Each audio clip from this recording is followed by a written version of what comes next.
Throughout the brief history of the USSR, the government in Moscow had been exhorting the Soviet public to work harder and produce more, for the sake of the Soviet people, and also to close the gap between the Soviet economy and those of the advanced Western nations. Then came 1941. A cruel and ruthless enemy launched an unprovoked invasion. Moscow still wanted Soviet citizens to work harder and produce more, but now the reason was simple and obvious and easily communicated. The soldiers at the front were giving their all. It was up to the civilian population, as the new slogan had it, to give all for the front. Welcome to the history of the 20th century.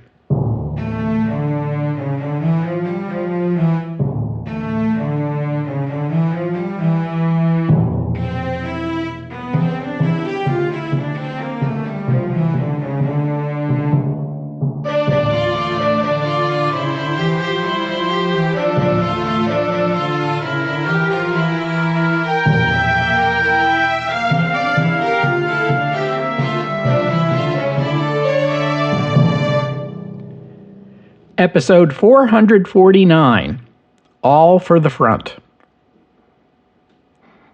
Longtime listeners know that the citizens of the Russian Empire, and then the Soviet Union, have suffered a lot since the beginning of the 20th century. Serfdom had not been abolished in Russia until 1861. At that time, the empire's peasant farmers largely practiced subsistence agriculture. After the end of serfdom, the farming of cash crops gradually emerged. At the beginning of the 20th century, Russia was a huge country with agriculture accounting for half of the empire's GDP, but it employed 65% of Russia's population. Russian agriculture was backward, inefficient, and hampered by the nation's notoriously severe winters. But Russia's population increased rapidly over this period. Of the great powers of that age, only the United States experienced a higher rate of population growth. In Russia, agricultural production did not increase at the same rate. The cold equations will tell you that by the second decade of the 20th century, Russia was already struggling with hunger, inflation, and inequitable distribution of the food supply. When the First World War came, Russia mobilized a large army, which exacerbated food shortages, while Germany and the Ottoman Empire cut off much of Russia's foreign trade by denying the Russians the use of the Baltic and Black Seas and hampering the Russian economy. The war began with the usual rally-round-the-flag patriotism, but by 1915, industrial workers in St. Petersburg and Moscow were striking over sharply rising food prices.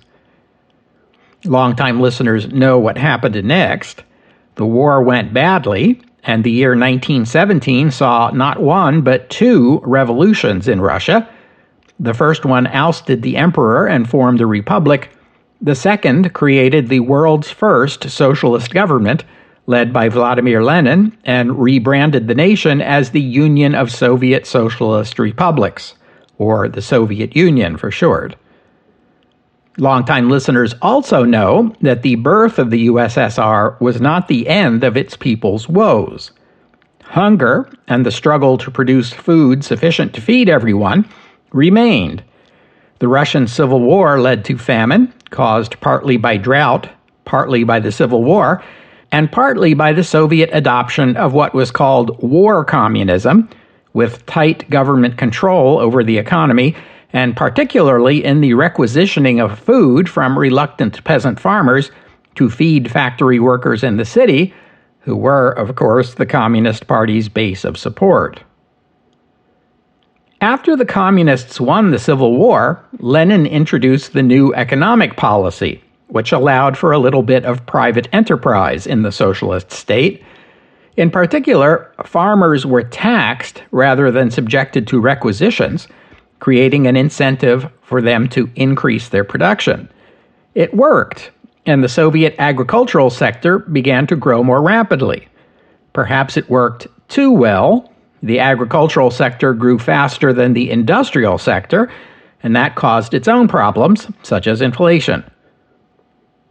Lenin died, and Stalin ended the new economic policy, reverting to agricultural requisitions and collectivization of farms.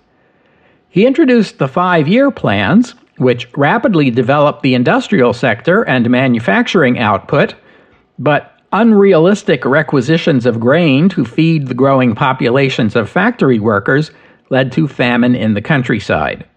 An inability or unwillingness to comprehend that you can't squeeze blood from a turnip led to the starvation deaths of perhaps 6 million Soviet citizens, the majority of them ethnic Ukrainians.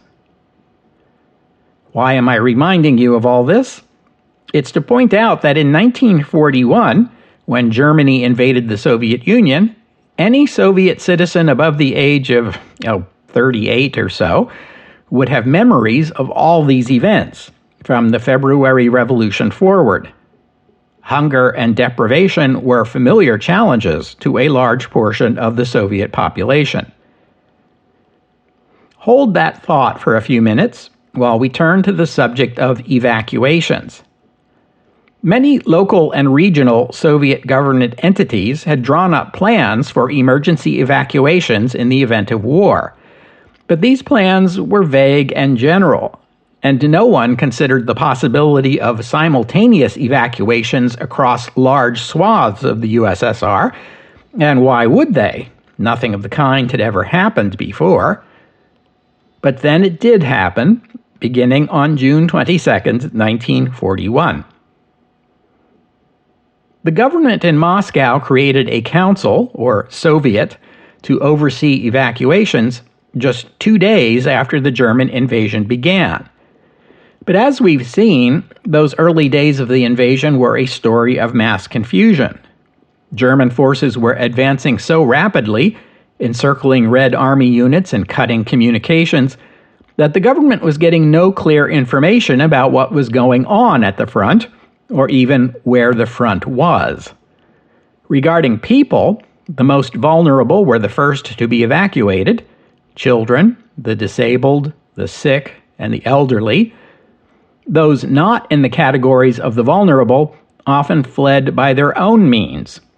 Self-evacuation, they called it.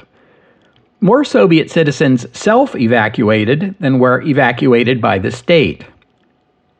Regarding property, the Soviet goal was to evacuate valuable assets to keep them away from the Germans. I'm speaking of such things as vehicles, factory machinery, agricultural equipment, livestock, and stockpiles of grain and raw materials. In the words of a Soviet decree, if the enemy was approaching, drive off the railroad rolling stock. Do not leave the enemy a single locomotive, a single boxcar. Do not leave the enemy a kilogram of bread, not a liter of gasoline. Collective farmers, drive off the cattle, deliver grain to the state for shipment to the rear. All valuable property, including non-ferrous metals, grain, and gasoline, which cannot be shipped out, should be unconditionally destroyed. A scorched earth policy, as they say in the history books. In many cases, the first warning a community got that the Germans were approaching was in the form of bombs and artillery shells, meaning these evacuations had to be carried out under fire.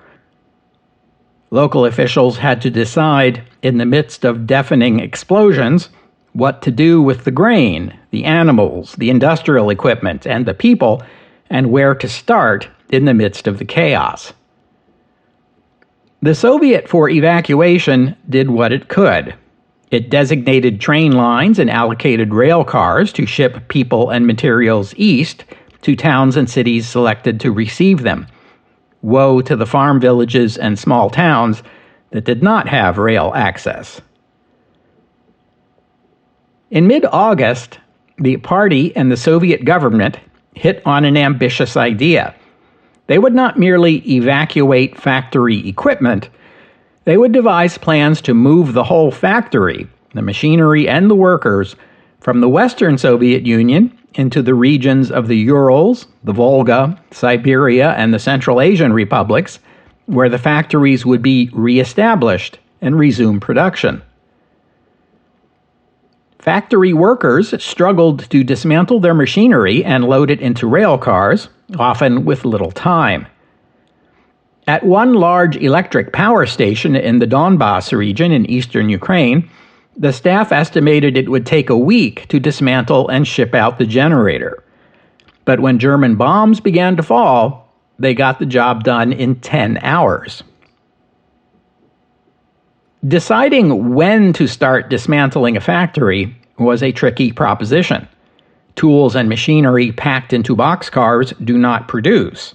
And in the difficult days of summer and fall 1941, the Red Army needed every rifle and every shell it could get. Packing up the factory too soon would mean a loss of vital military production. On the other hand, delaying the evacuation too long might lead to the destruction of the factory machines, or worse, they could fall into German hands. For Jewish and Roma people, the decision on how, when, and whether to evacuate was especially fraught. Stories were circulating about German soldiers slaughtering innocent civilians, but they were hard to believe. Older people who remembered the German occupation of 1918 recalled those German soldiers as polite and proper. They assured their family and friends there was nothing to fear from the Germans. A government decree issued June 29th urged local Soviets and party officials to show initiative, courage, and daring. But these people remembered the Great Purge and had learned the opposite lesson. Take no action without written orders from a superior, denounce others before they denounce you, and keep your distance from anyone who has already been denounced. Some local officials sent complaints to Moscow about evacuees fleeing from the West and claiming the Germans had captured Minsk. Clearly, these were panic mongers attempting to destroy public morale. Others had more valid complaints directed at, for example, local officials who fled at the first hint of approaching Germans, leaving the communities for which they were responsible little or no direction on what to do. Overall, though, considering the magnitude of the challenge, the Soviet response was surprisingly effective. At its peak, the German occupation controlled territory which had been home to 40% of the nation's population and 30% of its industry. The USSR was able to evacuate around 25% of that population and 30% of that industry from those lands before the Germans seized them. Not all evacuations were voluntary. Some ethnic minorities within the Soviet Union were deemed by the government to present a risk they would support the Germans, and so they were deported to Siberia and Central Asia as a security measure. The first of these was the Volga Germans. These were people who were descended from ethnic Germans who in the 18th century had been invited by the old imperial government to resettle in the region along the Volga River. The offer included promises the immigrants would be allowed to retain their language, religion, and culture, and be exempt from military service. This last promise made the offer especially appealing to German Mennonites, who were pacifists. The Volga Germans were the first ethnic group to be relocated, but they were far from the only one. Over the course of the war, the government identified dozens of ethnic groups and millions of people as potential security threats requiring deportation.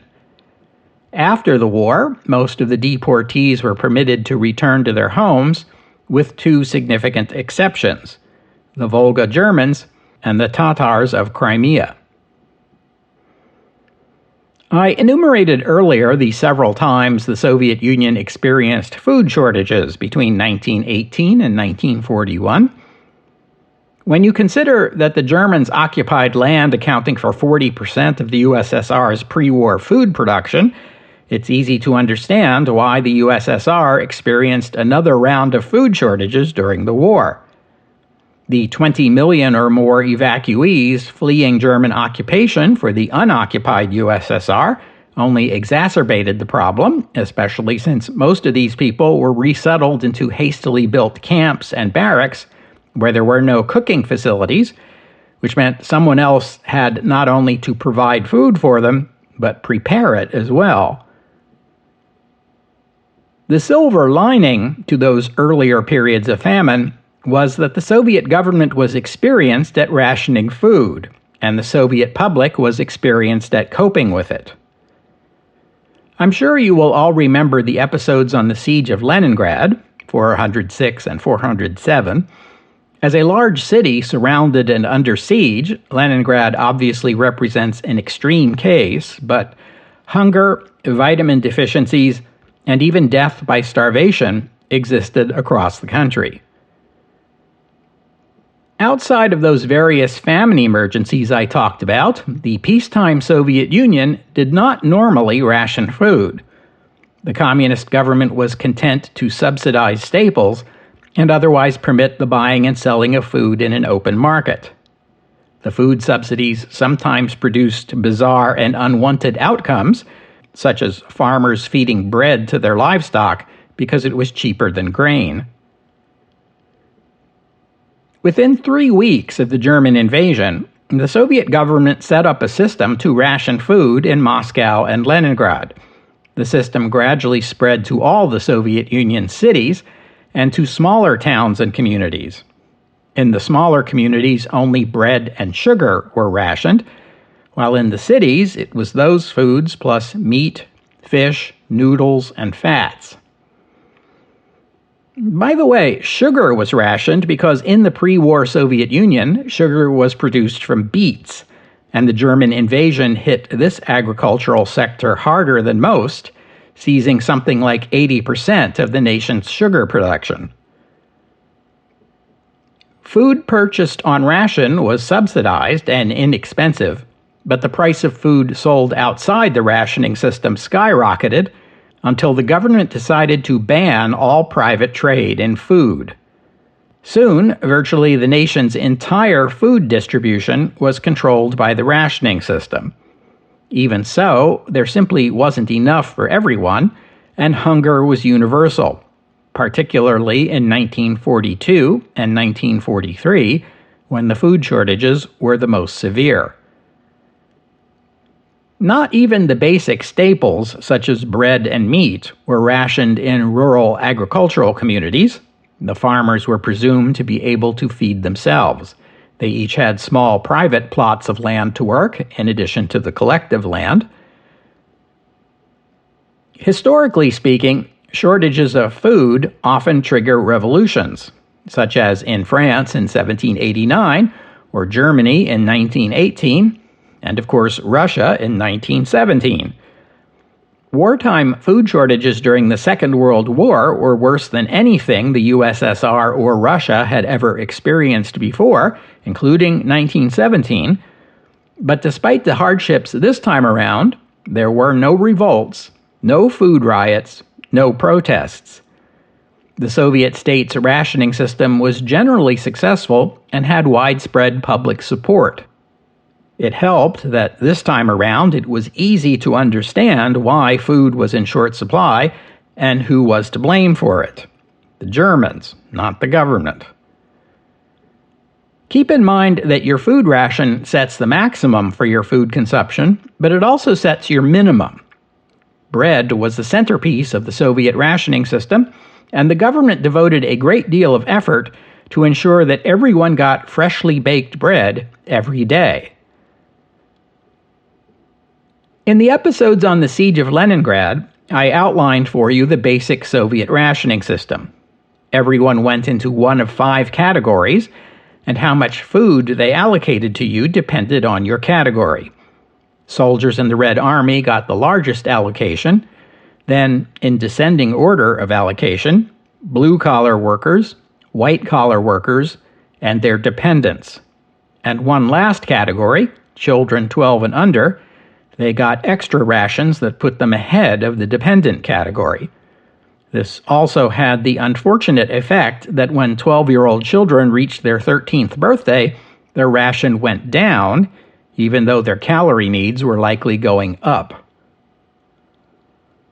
In addition to the basic staples like bread that you picked up at the store, Soviet workplaces created canteens or cafeterias where their workers, and sometimes their families, could get a hot lunch. For many Soviet workers, this was the only hot meal they got in a day. Where did these canteens get their food?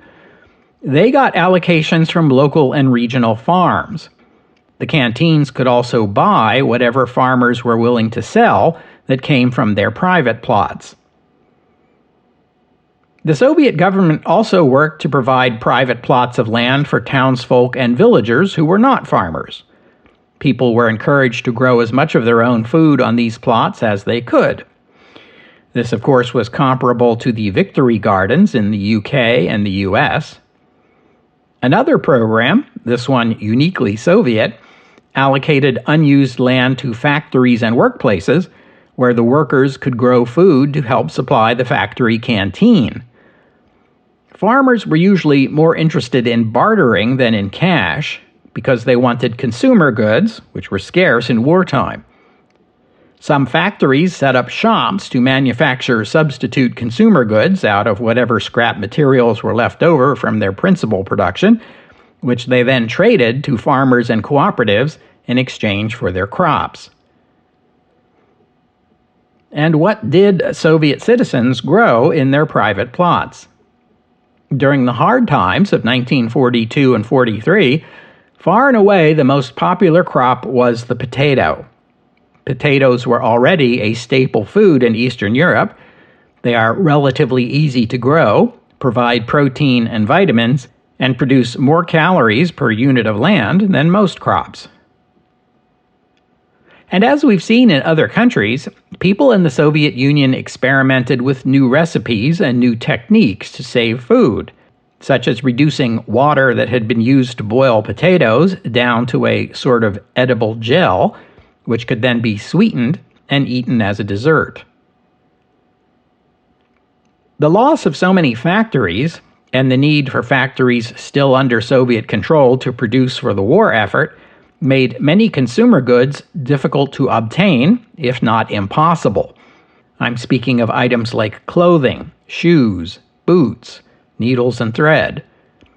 Available rubber was allocated entirely to the war effort, meaning no rubber goods of any kind reached civilians. Loss of factories also meant loss of factory-produced foods like butter, margarine, jellies and jams, or canned meats and vegetables. During the darkest days of the war, state-provided rations accounted for some 80% of the calories consumed by Soviet citizens.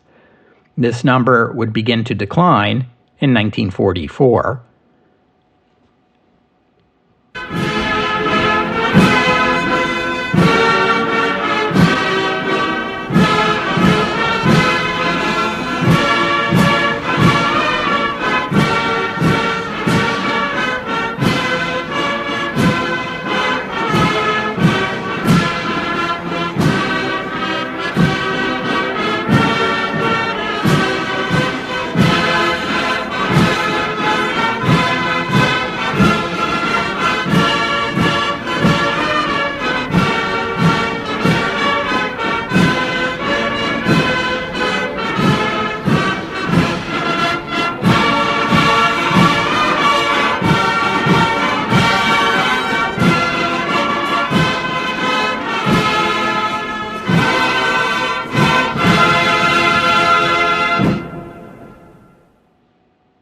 With such a huge rationing system, which provided most of the food eaten by virtually the entire civilian population of the USSR, cheating was inevitable. To begin with, take note of how blue-collar factory workers were supposed to get a larger ration than white-collar workers. That's logical, since blue-collar workers do more physical labor and would therefore need more calories to sustain themselves. But some white-collar workers organize and supervise the blue-collar workers, including the allocation of their food rations. The potential for corruption here is obvious. Some white-collar managers took the notion of wartime sacrifice seriously and restricted themselves to the allotted rations. Many others did not. In the wartime Soviet Union, they called it self-provisioning, a euphemism for people in charge of the allocation and distribution of food taking a larger share for themselves. This could take the form of a worker in a bakery cutting loaves of bread into pieces that were a little short of what the customer was entitled to, which would leave them with extra bread to take home at the end of the day. Such petty corruption was common. More serious was the corruption in workplace canteens. This often took place when white-collar managers organized the canteens. It was common for a workplace to have 2 or 3 or as many as 4 different canteens for different categories of employee, and then allocate extra rations, especially the hardest-to-get foods such as sugar, oil, and vodka, to the upper-level employees. There might be one canteen for senior management only, a second canteen for professionals, engineers, and the most skilled workers, and a third canteen for everybody else. Managers justified the hierarchy by claiming that the time of their most important employees was too valuable to have them spend it standing in line at the canteen waiting for lunch. But inevitably, the canteens for higher-ranking employees got better food. The disparities were so great that upper-level employees, who might represent 10 to 20% of the total workforce, might get 50% of the food, leaving the rest of the workers to divvy up the other half. These elite canteens weren't only for top-level employees, they were also a means to earn goodwill with such people as suppliers, other factory managers, and government and party officials, who were given privileges at these special canteens in exchange for favors of various kinds.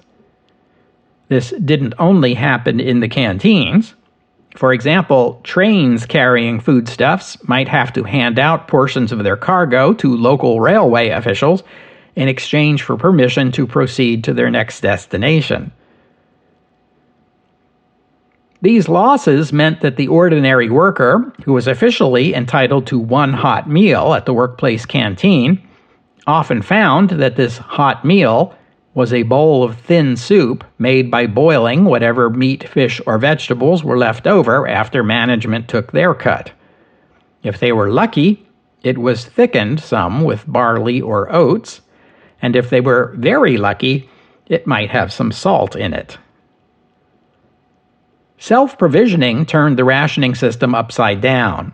Instead of providing those who did physical labor with extra calories, in practice, those who did the least physical work got the richest food. But in the wartime Soviet Union, workers could and did write long, detailed letters of complaint to the country's top government and party officials in Moscow, carefully describing the corruption they witnessed, and often accompanied by remarks along the lines of, "I believe in the revolution. I fought in the revolution. But this seems not much different from what we had before." Government officials then could, and often did, investigate these complaints when they were brought to their attention. Self-provisioning by workplace managers became a serious enough problem that in July 1943, Moscow issued regulations setting limits on how generous the meals could be in any workplace canteen. Of course, making a rule and getting people to comply with it are two different things. A second form of ration loss was known as leveling, and this is one that's much harder to condemn, as it meant factories and other workplaces opening up their canteens to people who otherwise had no access to one. This could be children of the workers or children from the local orphanages. They could be recently resettled evacuees. They could even be prisoners.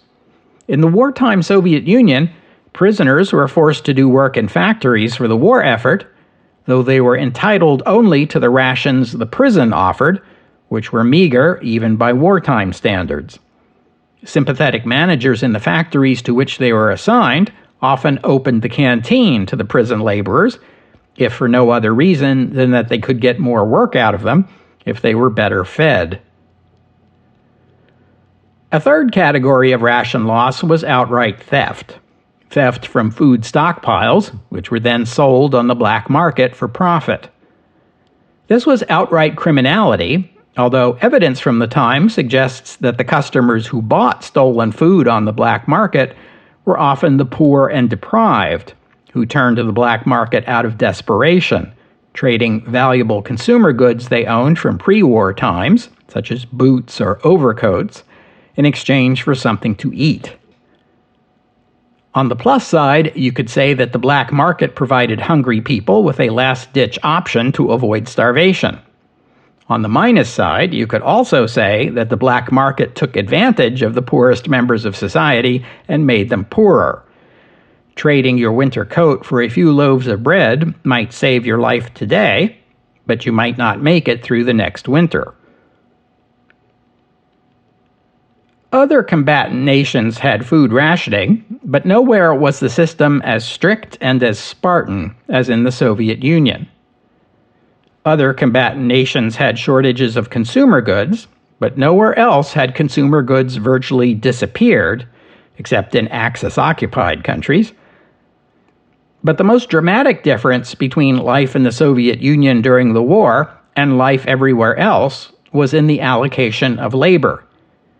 In the Soviet Union, every citizen was subject to a labor draft, and most everyone was working a job assigned to them by the government. Every one of the major combatant nations felt a civilian labor shortage during the war. In the United States and the United Kingdom, the government sponsored campaigns to encourage new workers, mostly but not exclusively women, to enter defense industries in place of those who had been drafted.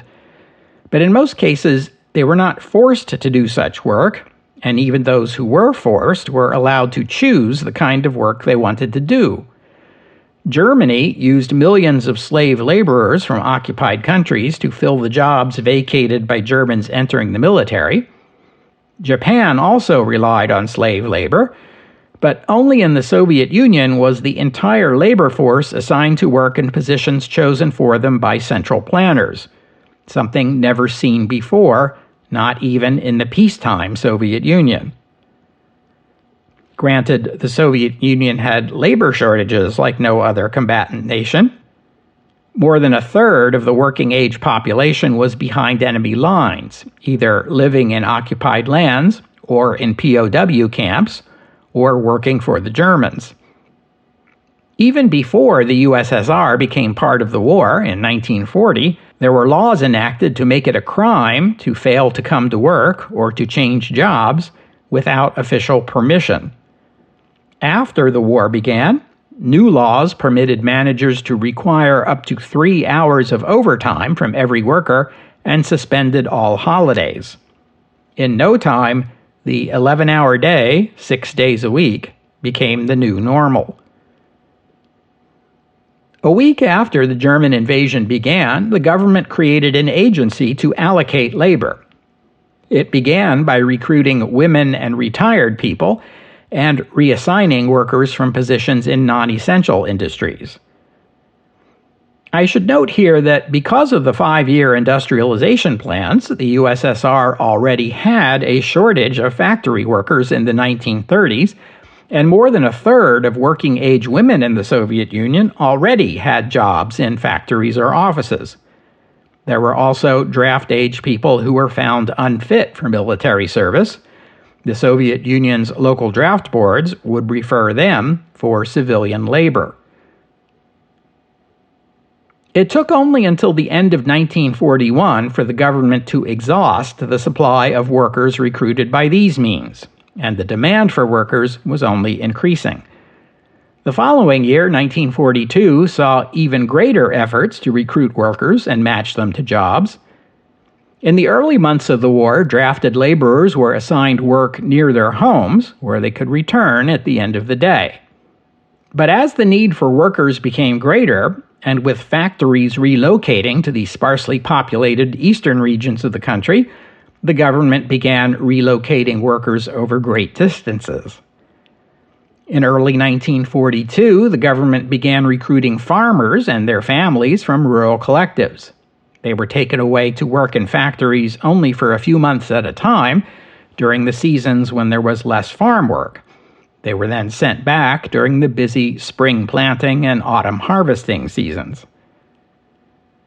Then they began recruiting prisoners from the gulags, the labor camps in Siberia. Then teenagers too young for military service, as young as 15. Some of the saddest stories involved these workers.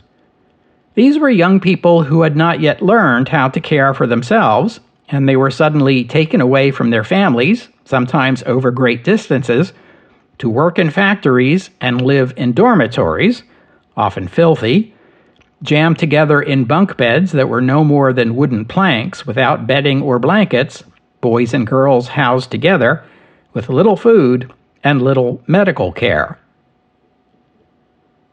In many cases, the factory managers did not consider the welfare of these kids to be their responsibility and shrugged off their suffering. Fortunately for the teenagers, there was at least Komsomol, the Young Communists League. Members complained to the organization, which then began advocating for young people within the government. Komsomol had its own magazine and publicity machine, so when it spoke, even the Labor Allocation Committee had to listen. They sent investigators who reported on the treatment of these young workers. Late in 1942, the government began issuing mandates setting minimum living standards. For example, factories that could not acquire proper beds or bedding for their teenage workers were directed to manufacture their own. Not every workplace fully complied with the government standards, but it was a start. In 1943, with labor shortages still plaguing war production, the government began to turn to the population of rural people in the Central Asian republics and sending them to work in the newly established factories in the Ural Mountains and western Siberia. They were called Natsmeni, a contraction of the Russian words for national minority, and they suffered severe discrimination. They were also packed too many into dormitories with wooden planks for beds. Some workplaces had a separate canteen for the Natsmeni that served what was left over from the workers' canteen, potato peels and vegetable scraps. Racism, hostility, and even violence against Natsmeni were common. The death rate for Natsmeni workers was notably higher than that of ethnic Russian workers in the same factories. Their pay was less than what it cost to eat in the canteen, and most of them couldn't speak Russian. So who could they complain to? They could complain to the governments and party committees in their home republics. That's who. Again, the organizations receiving the complaints passed them along to Moscow and demanded investigations. In July 1943, the government issued regulations requiring workplaces to set up separate canteens for Central Asian workers to be supplied separately and to be operated by cooks from Central Asia who knew how to cook the traditional dishes of the region. The government also required interpreters to be made available at every workplace that used Central Asian workers and loosened postal regulations for parcels from Central Asia, so the workers' relatives back home could easily send them clothing and personal items. By late 1943, the Red Army was beginning to reclaim lands previously lost to the Germans. The inhabitants of these lands rejoiced when the Red Army liberated them, but the war was still on, and there was much work still to do, beginning with the reconstruction of the villages and farms and mines and factories the Germans destroyed during their retreat. Soon the newly liberated were also drafted for their labor.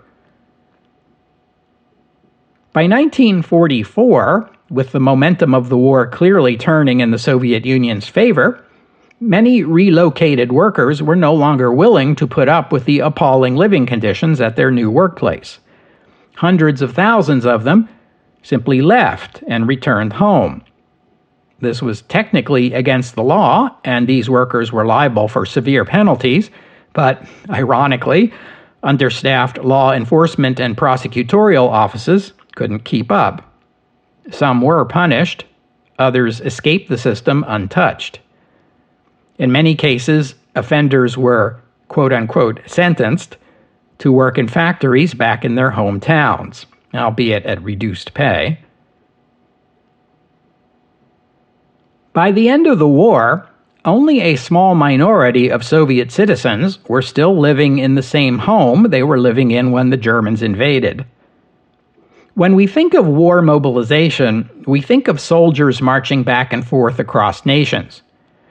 We don't think about the so-called home front in that way, but in the Soviet Union, civilians were literally mobilized in much the same way as the uniformed soldiers. You can't understand the Allied victory in the Second World War without considering the contributions of the Red Army, which alone took on and defeated 3/4 of the German military. And you can't understand the Red Army's victory without considering the contributions of the Soviet public, who truly did sacrifice all for the front. We'll have to stop there for today. I thank you for listening, and I'd like to thank Cheryl for her kind donation, and thank you to Diedrich for becoming a patron of the podcast. Donors and patrons like Cheryl and Diedrich help cover the costs of making this show, which in turn keeps the podcast available free for everyone always. So my thanks to them and to all of you who have pitched in and helped out. If you'd like to become a patron or make a donation, you are most welcome. Just visit the website historyofthe20thcentury.com and click on the PayPal or Patreon buttons. And as always, the podcast website also contains notes about the music I use on the podcast. You know the drill. If you hear a piece of music and you want to know more about it, including the composer, the performers, and a link to where you could download it, that would be the place to go. And while you're there, you can leave a comment and let me know what you thought about today's show. Next week is a bye week for the podcast, but I hope you'll join me in 2 weeks' time here on the History of the 20th Century as we revisit the American atomic bomb project. By 1943, the U.S. had plants producing uranium-235 and plutonium in significant quantities. All they had to do now was figure out how to build a device that would initiate a fission chain reaction when you wanted it to, but not any sooner. The gadget, in 2 weeks' time, here on the History of the 20th Century. Oh, and one more thing.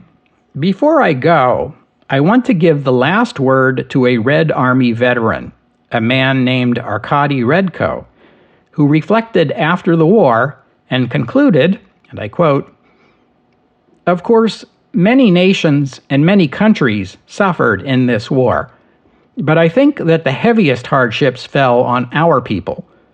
Would any other country have endured this? Not one army or state. I think any other country would have had to surrender." Germans were merciless to so many peoples, and particularly so to Jewish people. Only the Soviet people, united by the party and Stalin, could win after suffering such great losses.